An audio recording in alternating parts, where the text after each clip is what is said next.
뾰로로 안녕하십니까. 자, 다른 채널에서 신데렐라 게임 보고 계시는 우리 가족 여러분들 빨리빨리 사건 반장으로 넘어와 주셨으면 좋겠습니다. 예, 자, 진실 추적자 사건 반장 시작합니다. 자, 저희가 제보로 전해드렸죠. 예, 국내 10대도 채 없는 테슬라 사이버 트럭 발로 퍽 차서 부수고 인근 BMW 매장 차량 4대도 부수고 호텔 종업원도 폭행했던, 그래서 구속된 저 30대 남성 알고 보니까 중국인, 그것도 관광객이었습니다. 대한민국 경찰서 구치소 구경 실컷 하고요. 콩밥도 잘 먹고 모쪼록 오래오래 살다 갔으면 좋겠네요. 자, 오늘 출연자 소개해 올리죠. 자, 보여주시죠. 예, 백다혜 아나운서, 박지훈 변호사, 박상희 한국열린사이버대교수 손수호 변호사 나오셨습니다. 안녕하세요. 안녕하세요. 예, 사진부터 달려가보죠. 예. 자, 고양시 영화관인데요. 이렇게 교양 없는 짓을 하고 있습니다. 종 내려 하신 박용호님. 자, 공항버스인데요. 인양반 이렇게 퍼질러 누워 있어요. 등받이 올려, 그리고 족도 내려 하신 김명아님. 예. 자, 부산 온천천에서 엄마를 졸졸 따라가는 11마리 작은 생명들을 봤어요. 탈 없이 무럭무럭 자라라 하신 김영옥님. 자, 얼마 전 딸아이한테 식당이 좀 힘들다는 신세 한탄을 했더랬죠. 근데 며칠 전부터 손님들이 몰리면서 SNS에서 식당 광고를 봤다는 거예요. 알고 봤더니 엄마 몰래 우리 딸아이가 식당 홍보를 하고 있었던 겁니다. 어찌나 고맙고 대견하든지. 사랑해 우리 딸 하신 윤정숙, 남서윤 모녀님, 자, 김윤철, 김예나 부녀님, 목동의 유정미님, 오정기님 모두 사랑합니다.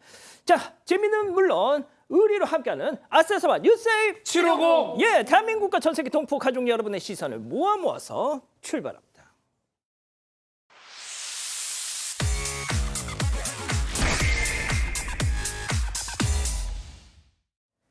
자, 첫 번째 달려보죠. 자, 꽃을 든 여자들입니다. 여자들이 꽃을 들고 뭘 했길래 제보 영상 만나보시죠. 자, 불금을 맞아 술집 찾은 두 여성. 어머, 그중 한 명은 꽃을 든 여자. 사장님 자리 있나요? 자, 문 쪽 자리로 슝슝 가세요. 아, 테이블에 앉아가지고 안주와 술이 가득. 자, 꼭 잘 먹었다. 서로 뭔가 신호를 교환하는 듯 슬금슬금 일어나서 서로 팔짱을 쏙 끼더니, 다혜야, 소주엔 역시 파스타야, 그지? 깨르르르 하면서 그냥 계산 않고 나간 겁니다. 다혜 아나운서, 꽃 좋아하는 사람치고 아기는 없다는 말 다 거짓말입니다. 네, 먹튀인데요. 제보자는 서울 물레동에서 한 술집을 운영을 하고 있습니다. 지난 18일 저녁 8시 반쯤에 20대로 보이는 여성 2명이 가게에 왔는데요. 그런데 안쪽 자리가 이미 많이 있는데 굳이 문 쪽에 자리가 있냐고 물어봤다고 합니다.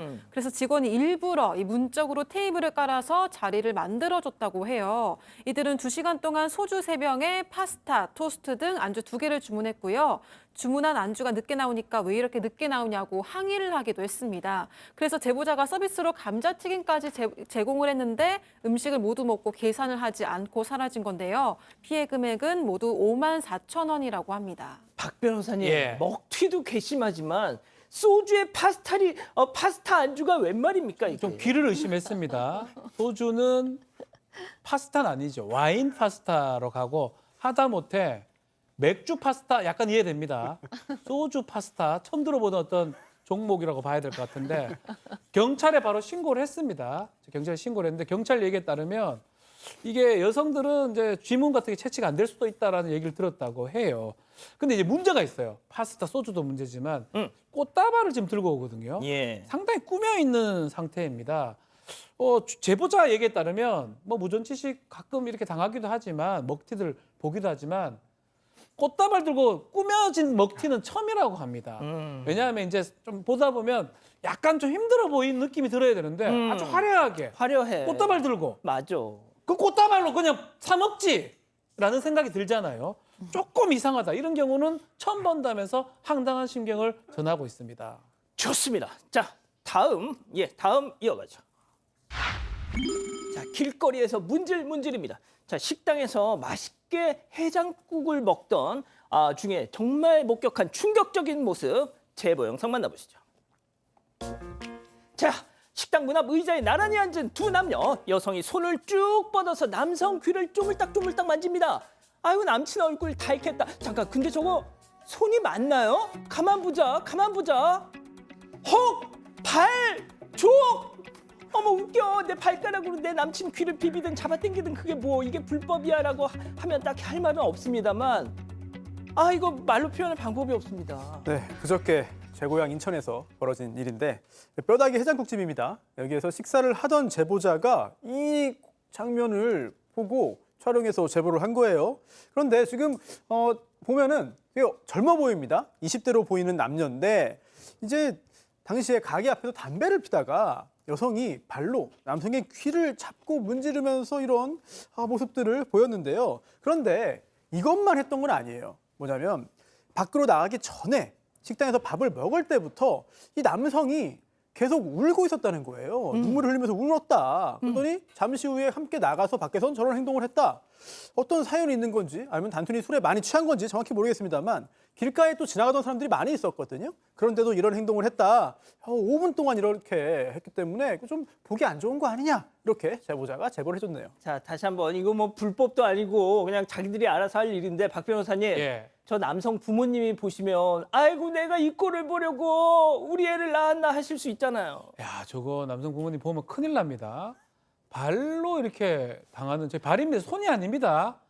일단은 또 여성 부모님 보지 않겠지만 그 여성이 좀 유연한 그런 측면은 또 있어 보여요. 저걸 올릴 수 있는 게 좀 대단하기도 한데 발로 저걸 저 참 근데 일단 뭐 안에 실내에서 저런다는 거는 뭐 발로 하든지 뭐 손으로 하든지 뭐 뭘로 하든 상관이 없는데 옆에 사람들이 보잖아요. 손도 좀 그렇긴 한데 발로 얼굴을 치대고 앉아 저 부분은 보는 사람들이 좀 충격에 빠지지 않을까. 냄새는 안 날까요? 안 나겠죠? 네, 자 좋습니다. 예, 자 다음 이어갈게요. 자, 어쩌다 달걀 맛집입니다. 자 충격적인 달걀 철도의 현장 제보 영상 만나보시죠. 자 가게 문도 열기 전 방문 안 까마귀 한 마리. 자 그런데 목적은 바로 문 앞에 놓인 달걀. 자 콕 집어서 날아가나 싶더니 아이고 깨졌어. 깨진 달걀 조각 툭툭 치우더니 자 무슨 맛을 보는 것 같아요. 자 청청청 다시 와서 재도전합니다. 자 달걀 하나 더 무나요? 잡고 휠 날아갔어요. 감 잡았어. 자 그렇게 몇 번을 왔다 갔다 왔다 갔다 왔다 갔다. 아이고 결국 남은 달걀은 30알 중에 14알뿐. 이거 약간 글로벌픽 느낌인데 반판을 털어갔습니다. 네, 오늘 아침 서울 관악구에서 이 떡볶이집을 운영하고 있는 제보자 가게에서 생긴 일입니다. 아침에 출근한 직원이 누가 달걀을 훔쳐갔다는 전화가 와서 CCTV를 확인했는데요. 범인은 바로 보신 것처럼 까마귀였습니다. 까마귀가 가져간 달걀은 이 제일 위쪽 판에 있던 30알 중에 16알을 가져갔고요. 제보자는 매일 새벽마다 양계장에서 신선한 왕란을 가져다 주시는데 까마귀가 어떻게 알고 이걸 다 가져갔다고 전했습니다.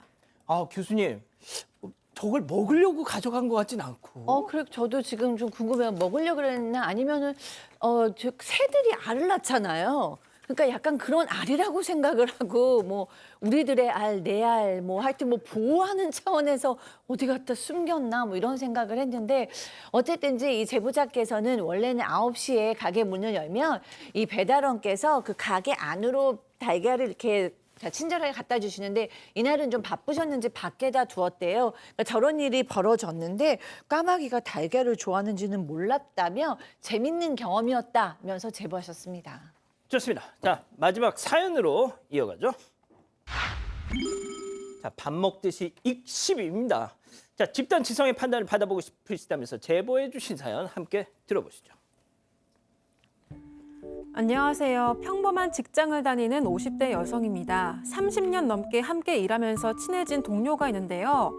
다른 부서라서 매일 보는 건 아니지만 같이 휴가도 가고 고민이 생기면 같이 의논도 해요. 그런데 딱 한 가지 연락 문제가 있습니다. 친구는 여행 가서도 휴대전화 없이는 못 사는 스타일인데요. 그런데 막상 제가 연락을 하면 읽고 나서도 답장을 잘 하지 않습니다. 답변을 해야 되는 얘기에도 안 할 때가 많고요. 그렇다고 제가 자주 연락을 하는 것도 아니거든요. 그런데도 하루 이틀은 기본이고 일주일 넘게 답이 없어서 무슨 일이 생겼는지 걱정할 때도 있었어요. 연락에 쿨한 편이어서 뭐 그러려니 해도 30년 동안 반복되니까 이해가 안 되기 시작했습니다. 그래도 우정을 지키고 싶어서 부탁도 해보고 편지를 써본 적도 있는데요. 그럴 때마다 친구는 너무 바빠서 그랬다면서 대충 사과하고 넘어갔습니다. 그러더니 요즘에는 별것도 아닌 걸로 유난이라고 화를 내더라고요. 저는 인간관계에서 연락이 정말 중요하다고 생각하는데 친구는 지나치게 쿨한 것 같아서 고민입니다. 친구 말대로 제가 유난을 떠는 건가요? 자, 기다리고 기다리셨던 부처 핸즈타임 7천여 분의 우리 가족 여러분들 채팅창에 OX로 함께 참여해 보시죠. 먼저 친구입니다. 정말 유난 백다혜 너 저번에 상희야 회사 벚꽃 너무 이쁘다 이렇게 보냈지. 어쩌라고 뭐 내가 뭔 대꾸를 해야겠니? 너 말이야 까똑 신경 쓰는 거 그거 다 시간이 남아 돌아서 그러는 거다. 너 완전 한가해 보여. 그리고 내가 네 서방이야? 왜 이렇게 집착을 해? 진짜 얘는 동그라미. 손 변호사님. 자, 다음 사연자예요. 어머, 상희 너 좀 그렇게 심한 말을. 야, 너 신랑이랑 싸워서 여관방 가서 잤던 날 그날 하루 종일 전화에 까똑에 나 그날 3시간밖에 못 잤어 얘. 너 아쉬울 땐 그러고 내가 보낸 톡에는 이응도 아니고 익십. 야, 그런데 유난, 집착. 너 그러다 늙으면 주변에 사람 하나도 없다 얘. X. 자, 일단 교수님부터요. 네. 전 개인적으로 뭐 정말 바빠서 한두 번 정도 못하는 거는 이해하지만 이렇게 습관적으로 문자나 카톡 했을 때 익십하는 거 진짜 매너 없다고 생각하거든요.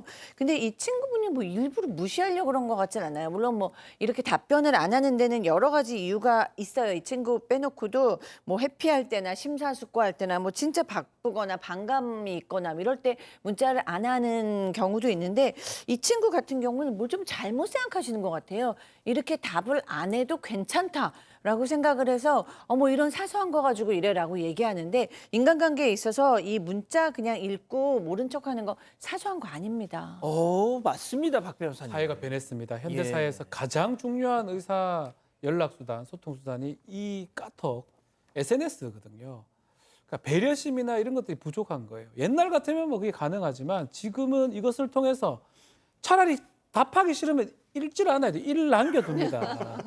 답하기 곤란하잖아요. 맞아. 놔둬요. 답할 수 있을 때까지. 익십이 제일 다 알아. 네가 지금 봤는데 사실 요 창으로 안 들어가는 거 다 알고 있거든요. 이건 우리만의 약속인 거예요. 그 비행기 모드로 하면 다 알고 있어요. 다 된다고. 당신이 지금 봤던 거 알아요. 봤지만 얘한테 답변 빨리 하고 싶지 않다? 그거 다 알고 있어요. 비행기 모드로 하면 네. 다 보고도 일 안 지워진다? 그렇게 할까요?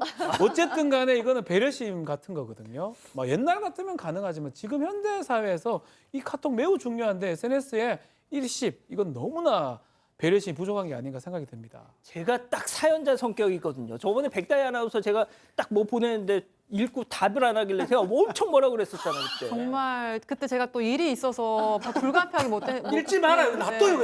일을 놔둬야 돼요. 어찌나 뭐라고 하시던지 정말 그러니까요. 끔찍했습니다. 저는 이 30년 동안 이 사연자가 어떻게 친구로 지내는지 조금 의아했고요. 이렇게 성향은 다를 수 있는데 사연자만 노력을 하는 것 같아서 좀 X를 들었고 좀 더 잘 맞는 친구랑 행복하고 즐거운 시간 보내시면 좋겠습니다. 자, 손 변호사님. 네, 저도 공감을 하는데요.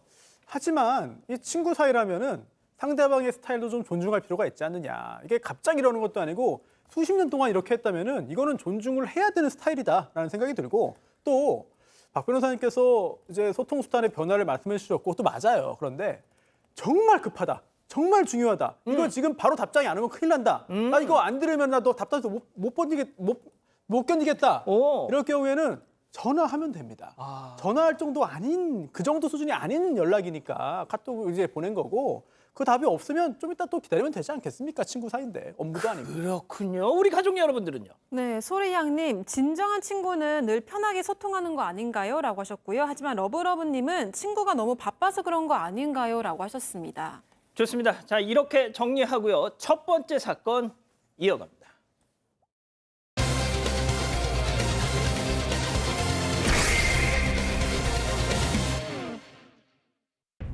서울 미아역 인근 마트에서 흉기를 휘둘러 행인을 숨지게 한 30대 남성이 체포됐습니다. 남성은 범행 후 매장에 진열된 과자 더미에 흉기를 숨겼고 태연하게 담배를 피우며 거리를 활보했습니다. 끔찍한 사건의 전말을 짚어봅니다. 자, 어제 저희가 그 현장 영상을 제보를 받아서 오프닝에 가장 먼저 속보로 전해드렸던 사건입니다. 결국 사망자가 생겼습니다. 먼저 사건 내용 정리해 주시죠. 네, 어제 저녁 6시 20분쯤에 환자복을 입고 팔에 깁스를 한 30대 남성이 마트에 들어가서 마트에 있던 흉기 포장지를 뜯어서 갑자기 휘두르기 시작을 했습니다. 이때 60대 여성과 40대 마트 여직원이 공격을 당했는데요. 60대 여성은 공격을 당한 후에 기어서 마트 밖으로 빠져나왔지만 따라 나온 30대 남성이 재차 공격을 해서 마트 밖에서 쓰러졌고 이후 병원으로 이송됐지만 결국 사망을 한 걸로 전해졌습니다. 그리고 40대 여성도 부상을 입었습니다.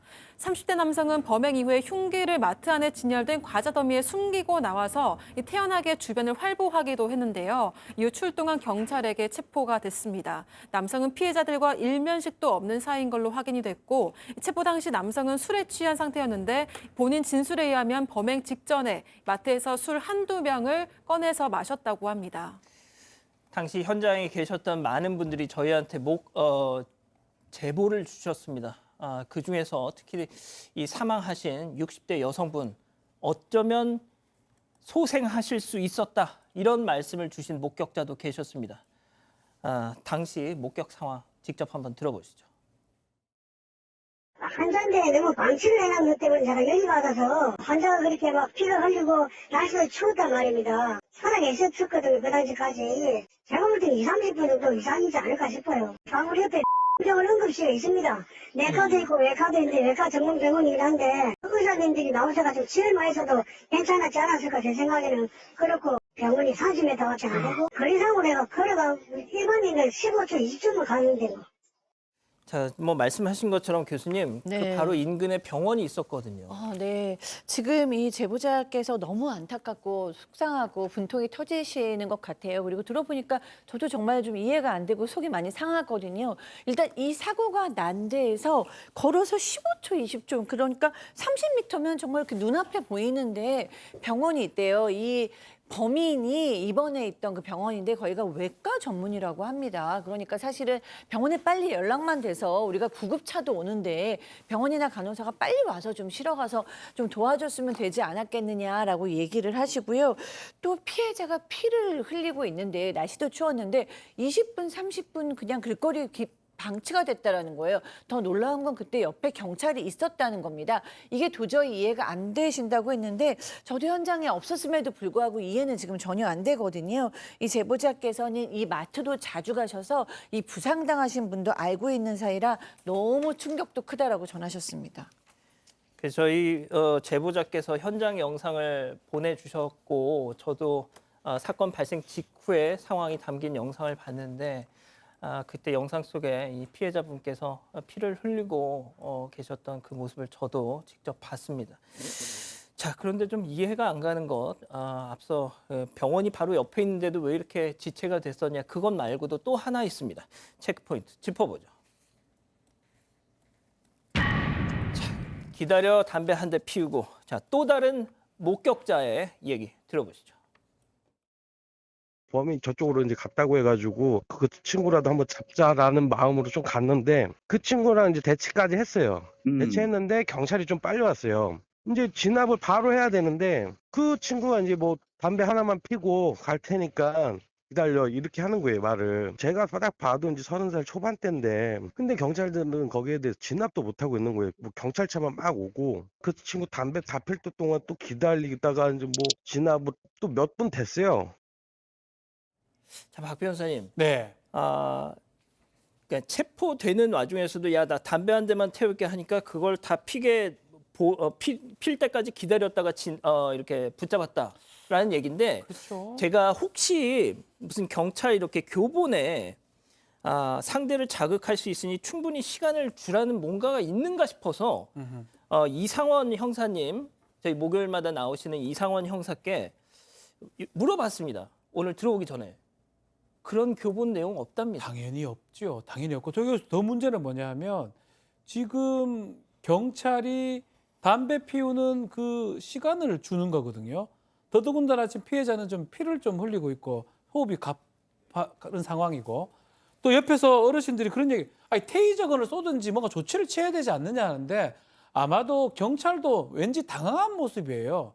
적극적으로 막지도 못하고 그냥 방치하는 모습으로 지금 보였던 거고 담배를 피게 놔두면 어떡합니까? 또 저 때는 흉기를 들고 있지 않았다고 하거든요. 빨리 뭔가 조치를 했었어야 되는데 이렇게 늦어지는 동안 결국은 이 30 남성도 제압을 못해 늦어졌고 가장 중요한 거는 피해자를 돌보지 못했던 부분. 이 부분이 가장 답답했다고 합니다.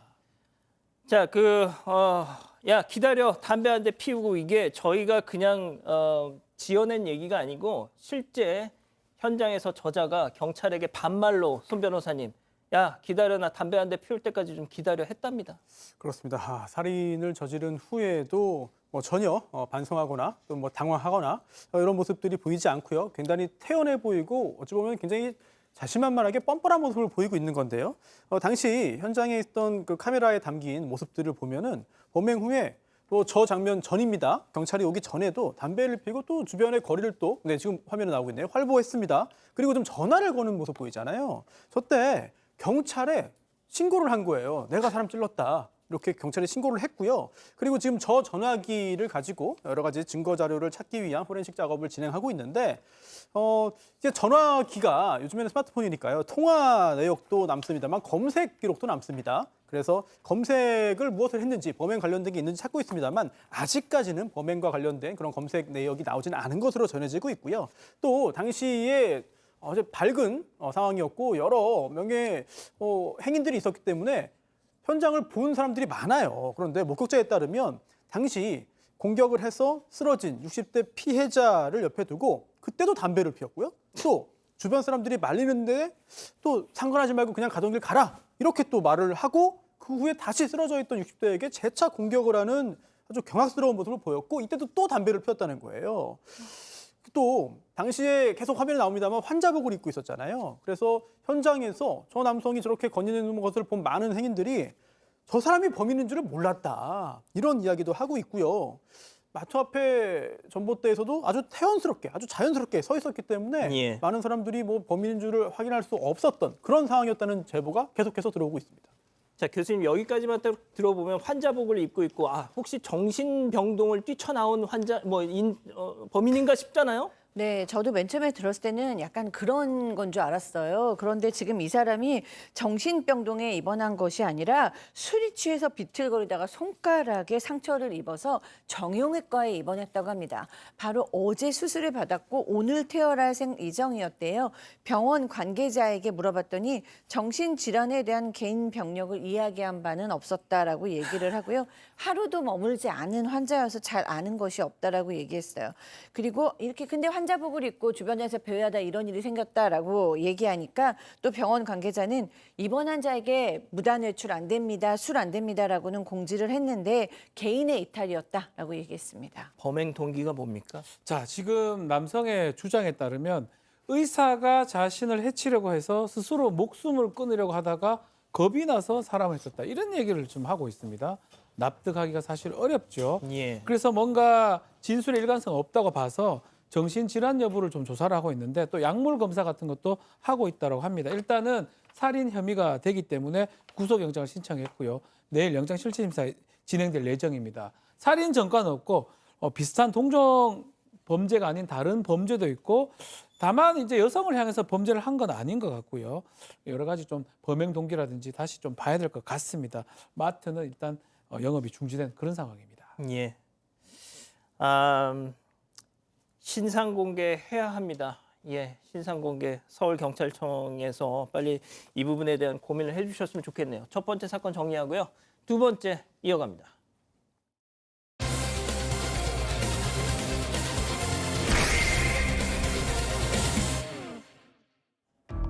어느 한 가정집 거실의 모습입니다.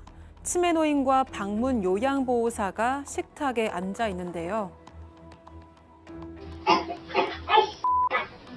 여기 가다 주먹으로 주둥이 닫고 하라고. 이 방구 먹어. 말 한마디도 하지 마. 근데 나 X한다? 안 돼, 있으라. 그냥 가만히 있으라고. 이제 그만 좀 X가 식사 시간 내내 요양보호사는 치매 노인에게 욕설을 퍼부었습니다. 대체 이 집에서 무슨 일이 벌어진 걸까요?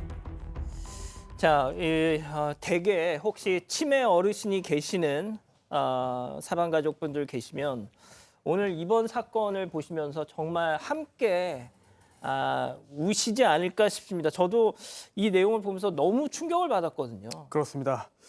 제보자는 85세 치매 어머니의 자녀인데요. 지금 치매 중기 단계입니다.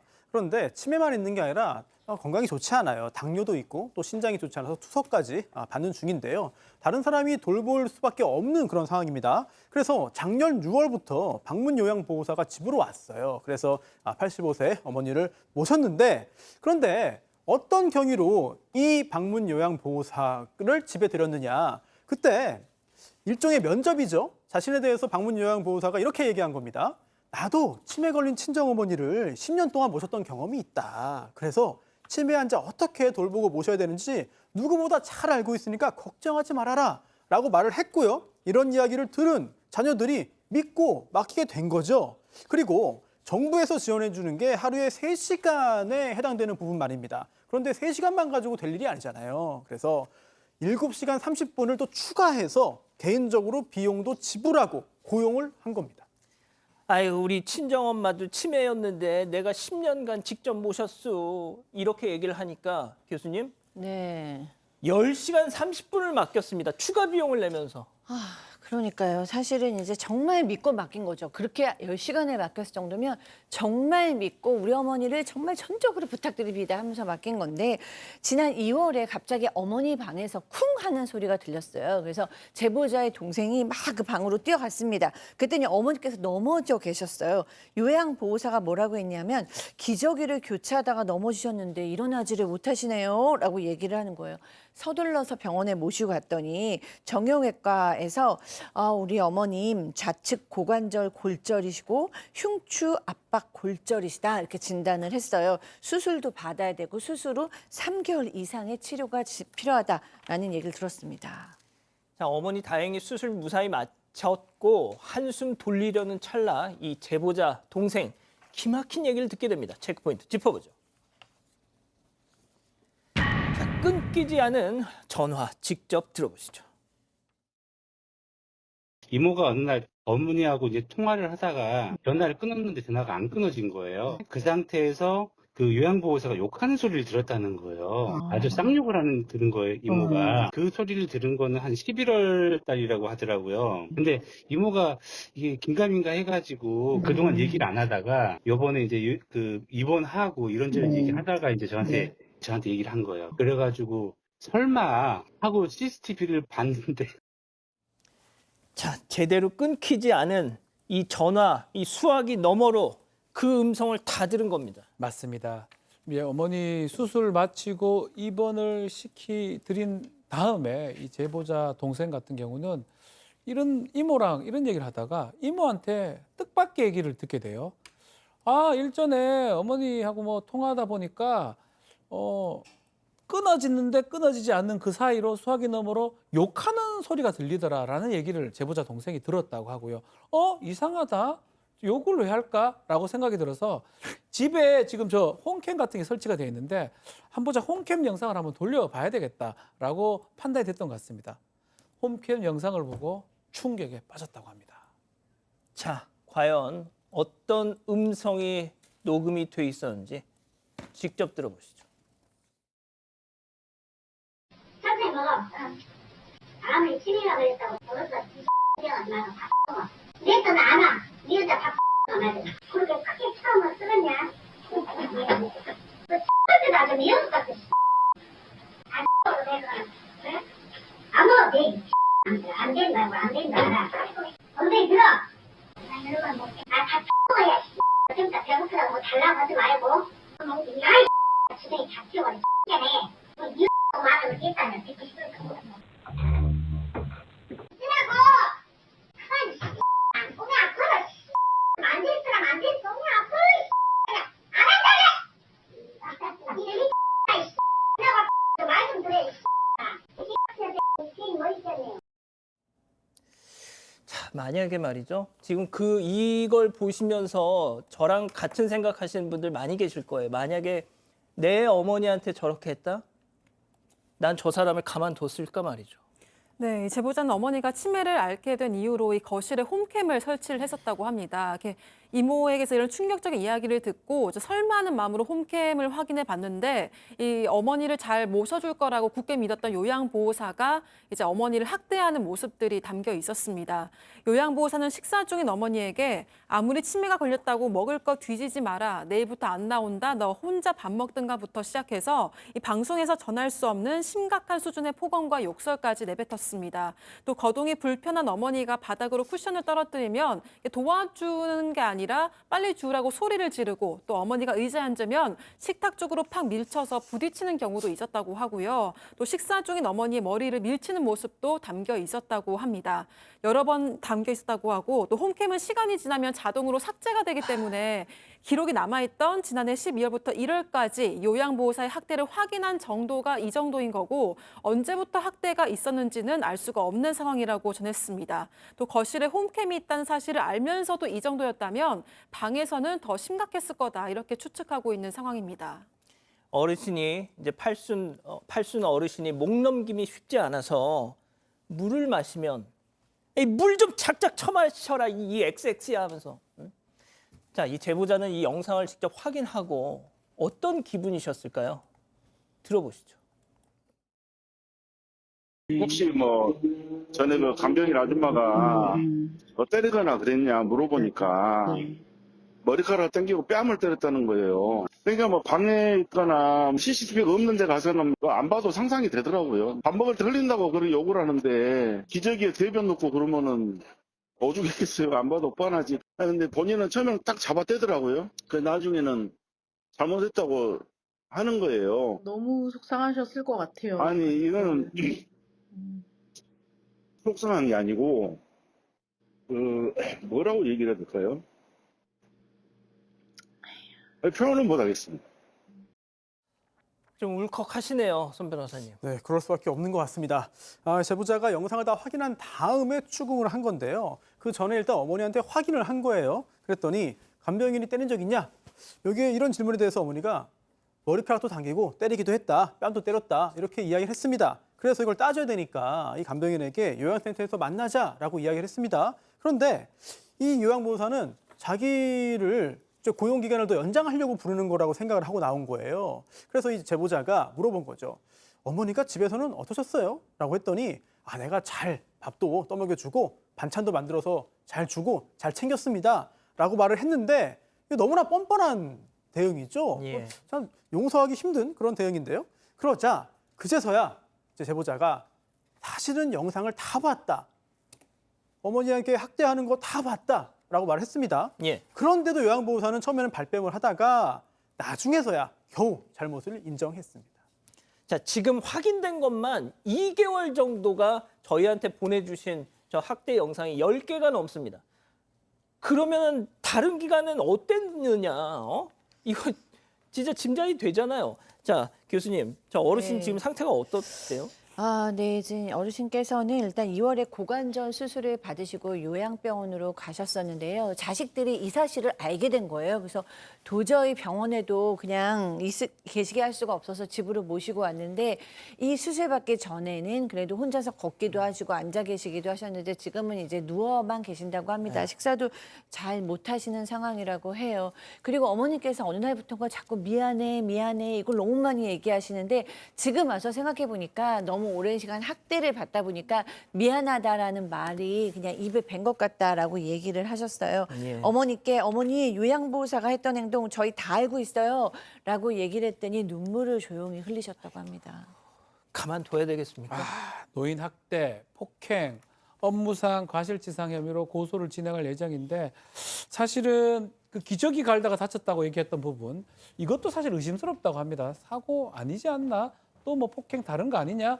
이렇게 의심을 하고 있는 상황이고 이 해당 센터의 관리자한테 좀 물어보니까 관리자 거기도 좀 놀랐다고 하긴 합니다. 복지센터장 얘기도 우리도 너무 놀랐다. 이 정도는 상상도 못했다라고 하는데 일단은 여기는 그만뒀는데 다른 데 가서 또 일을 하고 있다고 들었다고 합니다. 이 문제 요양사 계속 일하는 게 맞는지 좀 의문이 드네요. 정말 열과 성을 다해서 정말 성실하게 일하고 계시는 요양보호사님들 대부분이시죠. 저런 몇몇 때문에 말이죠. 자, 두 번째 사건 정리하고요. 별별 상담소 이어갑니다.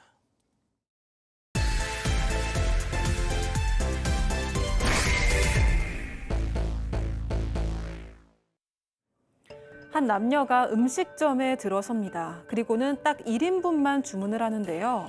잠시 뒤 음식이 나오자 두 사람은 먹는 둥 마는 둥 대화에만 몰두합니다. 그렇게 1시간, 2시간, 무려 4시간째 자리를 뜨지 않는데요. 하지만 가게 사장은 그저 바라볼 수밖에 없었습니다. 과연 이들 사이엔 무슨 사연이 숨겨져 있는 걸까요? 자, 과연 저 불편한 손님들의 정체 누구였을까요? 먼저 오늘 제보는 이 아버지를 대신해서 따님이 저희한테 제보를 해주셨어요. 네, 그렇습니다. 오늘 제보자는 20대 여성으로 아버지를 대신하셔서 이제 제보를 하셨는데요. 이 제보자의 친할아버지는 동네에서 아주 유명할 정도로 유지셨다고 합니다. 땅도 많고 뭐 돈도 많고 이러신 분이었어요. 그런데 이 아버지가, 그러니까 제보자의 아버지가 그 태아일 때, 그러니까 그 왜 친할머니가 임신 중이었을 때 이 할아버지가 바람을 핀 겁니다. 아이고. 그러다 보니까 이 할머니가 아이를 낳고 나서 너무 화가 나서 나는 못 살겠다 그러고 집을 나가버리셨어요. 그러니까 이 아버지는 버려진 겁니다. 그런데 그때 그 바람을 폈던 대상 있잖아요. 상간녀. 그 상간녀가 곧 집안의 안주인으로 들어오게 됩니다. 그리고 그 아버지, 친할아버지와 혼인신고도 마쳤다고 합니다. 결국 제보자의 아버지는 계모를 친모라고 생각하고 가족관계 등록부에 올라간 채 살게 됩니다. 자, 이 제보자님의 아버지 삶의 첫걸음부터 험난했습니다. 자, 제보자 따님의 얘기 한번 들어보시죠. 그러니까 아빠가 바람 펴서 시엄마를 데리고 들어왔잖아요. 엄마가 애를 낳고 팽개치고 그냥 나가버렸대요. 나 너랑 못 산다. 그래서 그 할머니가 있잖아요. 할머니가 조똥량을 다녀서 전도금에서 키웠대요. 피똥이 때부터 엄마 호적에 올라서 자식으로 등재돼 있죠. 쭉 같이 살았다니까요. 고등학교 때까지. 그러니까 우리 아버지한테 이복 동생 2명이 더 태어났다는 건데, 자, 같은 집에 같은 부모였지만 대우가 전혀 달랐다. 맞습니다. 제보자의 아버지 남성은 혼자였다고 하고요. 가족이 모여서 밥을 먹을 때도 남성은 늘 빠져 있었고, 이 계모는 의붓아들인 남성의 빨래에는 손도 대지 않았다고 합니다. 그나마 챙겨준 건 친할머니뿐이었다고 하는데요. 그래도 남성은 계모에게 사랑을 받고 싶어서 이복 여동생과 남동생을 업고 다니면서 정말 온갖 애정을 쏟아부었지만 돌아온 건 냉대와 무시였다고 합니다.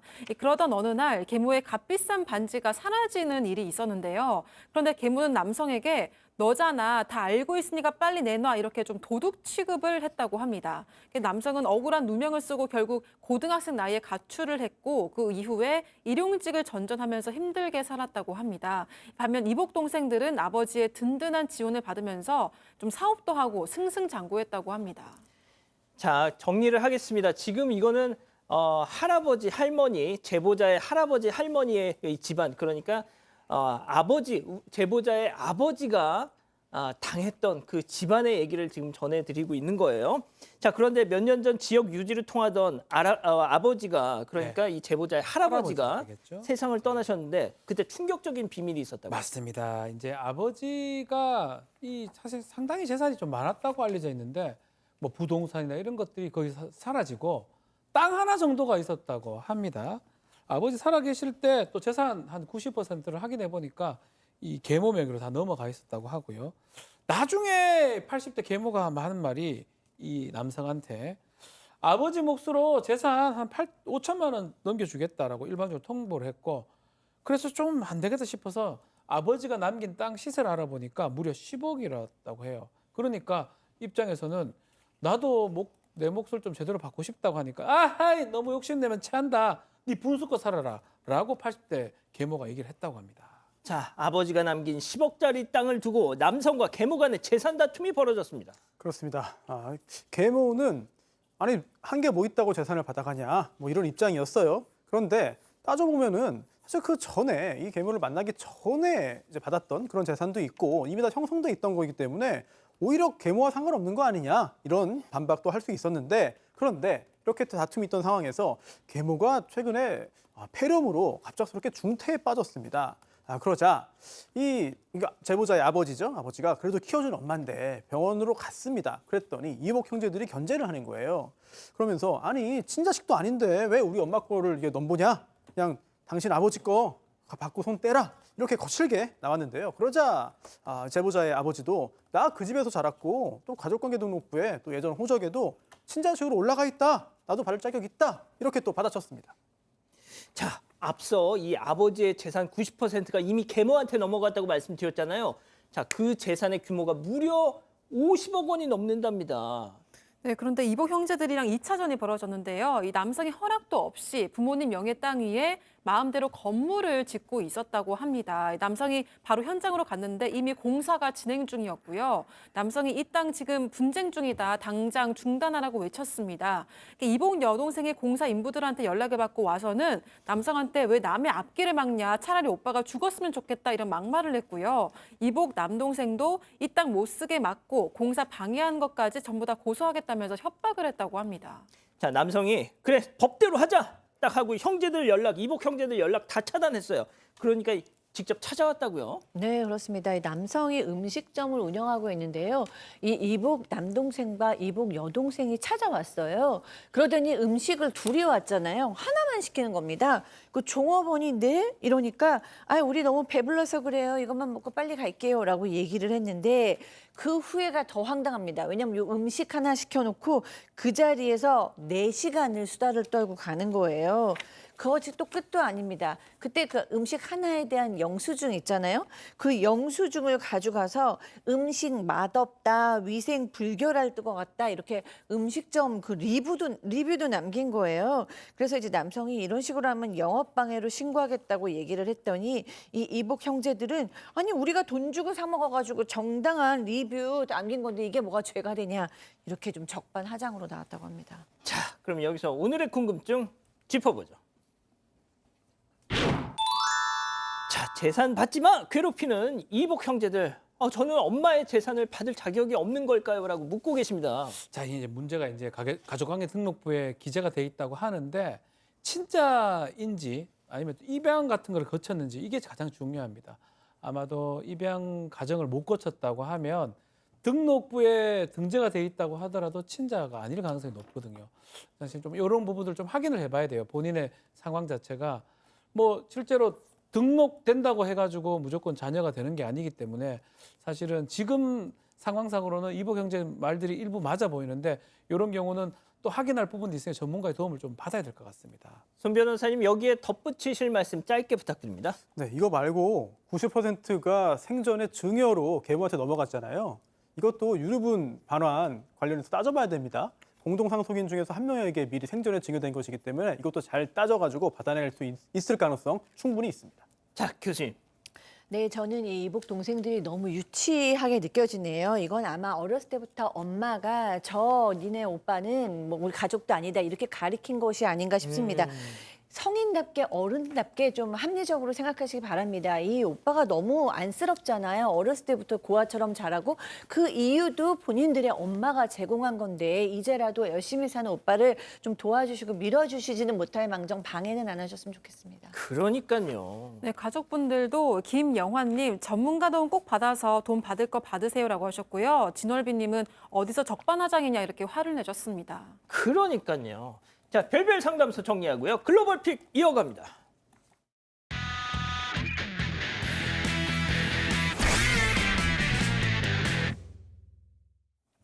네, 오토바이 2대가 연달아서 블랙박스 차를 이렇게 앞지르는데요. 이때 남성이 옆에 가던 운전자를 이렇게 퍽 하고 발로 찹니다. 뭐야 이거? 네, 운전자는 비틀대다가 팡 하고 넘어져서 도로에 이렇게 나뒹굴고 마는데요. 이야, 이거 이 발로 뭐야? 찬 남성은 그대로 속도를 높여서 그냥 사라져 버리고 맙니다. 이거 사람 죽이려고 작정을 했는데? 네, 봉변당한 저 운전자는 갈비뼈 3개가 부러져서 치료를 받고 있다고 하는데요. 경찰에 자수한 남성은 운전자가 자기 앞으로 끼어들어서 홧김에 이런 행동을 벌인 거라고 합니다. 심지어 번호판과 면허도 없이 운전을 했다고 하는데 정말 처벌을 꼭 받아야겠습니다. 이야, 다음 이어갑니다. 책가방을 맨 아이가 조심조심 물웅덩이를 걸어가는데요. 갑자기 뒤로 벌러덩 떨어지고 맙니다. 왜? 물엉덩이에 숨어있던 전기선을 밟아서 감전되고 있어요. 아이를 발견한 남성이 그 옆에 멈추긴 했지만 저 바로 양반도- 다가가지 못합니다. 도와주세요 소리를 치죠. 하지만 아무도 선뜻 나서지 못하고 멀리서 지켜보기만 합니다. 괜히 갔다가 나도 감정되잖아. 그렇죠. 이때 용기를 낸 남성 옆으로 펄짝펄짝 뛰어가더니 팔을 쭉 뻗어서 아이를 조심해 봅니다. 곧장 조치까지 한 덕분에 아이는 지금 무사한 상태라고 하고요. 사고 이후에 아이 아버지가 매일 저 남성에게 감사합니다 인사를 전하고 있다고 합니다. 아유, 조심하자. 잘하셨어요. 조심하자. 다음 이어갑니다. 자, 옷을 홀딱 벗은 남성이 마트 한가운데에 서 있는데요. 번들번들한 몸 위로 식용유를 콸콸콸 쏟아 부어버립니다. 아니 이게 자, 이번에는 식용유 병을 또 입에 또 물고 꾹꾹 쥐어짜면서 막 들이마십니다. 자, 옆에 또 진열된 생선을 또 꺼내서 입에 물고요. 몸에도 문지르다가 아예 발산해 쏙! 야야야. 꺼내서 쏙! 하나 더 쏙! 어디다 넣기까지 이렇게 합니다. 결국 사람들에게 과일 세례를 맞으면서 음증을 당하고 마는데요. 지금 집단 폭행. 자, 경찰에 붙잡힌 이 남성 가정 불화 때문에 술을 마시고 난동을 피운 거라고 하는데 심지어 인질극까지 벌이다가 아이고. 자기 아이를 폭행하고 아내가 보호 요청을 나쁜 하게 놈이네. 됐답니다. 이번이 처음이 아닌 만큼 처벌이 필요합니다. 그러네. 자, 마지막 영상 이어갑니다. 네, 강아지가 다친 건지 이렇게 다리를 아유. 질질 끌면서 도로를 기어가고 있는데요. 바로 아유. 옆으로 오토바이가 이렇게 쌩하고 지나가는 게 정말 위험해 보입니다. 아유, 이 차에 어떻게 된 거 아니야 이거? 네, 저대로 어떻게 가나 걱정하고 있는데 그때 인도에 이렇게 닿자마자 도착하자마자 뭐야, 이렇게 이거? 벌떡 일어나더니 네 발로 총총 걸어가죠. 아니, 네, 지금 대체 왜 지- 그러는지 모르겠지만 뭐야? 도로를 건너면서 일부러 다친 척을 한 것 같은데요. 어머, 뭐지? 진짜 다친 게 아니어서 너무 다행이긴 하지만 속았다고 생각하니까 좀 괘씸하기도 하네요. 예, 글로벌 픽tom이하고요. 잠시 뒤에 돌아오겠습니다. 피부 속 마이너스 0.08mm 뿌리 수염까지 미리 절삭 자신감 있는 완벽한 나를 만나는 쉐이빙 나를 더 대단하게 필립스 i9000 프레스티지 울트라 마사지는 내 몸에 맞춤 디자인은 내 취향에 맞춤 세라젬 파우제 피팅 서비스 안마 의자를 핏하게 쓰는 새로운 시대 세라젬 파우제 뉴 다우니 건조기를 사용하면 섬유유연제 향기가 사라진다고요? 깜짝 놀라실 거예요. 건조기 사용 후에도 향이 오래오래 그래서 있는 순간까지 다우니 7일간 피어나는 향수 다우니 오늘 가족 회의 안건은 주문 한 번으로 모두 행복해지기. 엄마는 스파클링으로 아빠는 토마호크 1kg 사이즈 이모는 트러플 투움바가 좋아 온 가족의 취향까지 Taste, Respect, Outback 예, 사랑하는 사건 반장 가족 여러분 행복한 밤 보내시고요. 유튜브 라방 사반 후반 달립니다. 저희는 내일도 사반 750 저녁 7시 50분에 다시 옵니다. 안녕히 계십시오.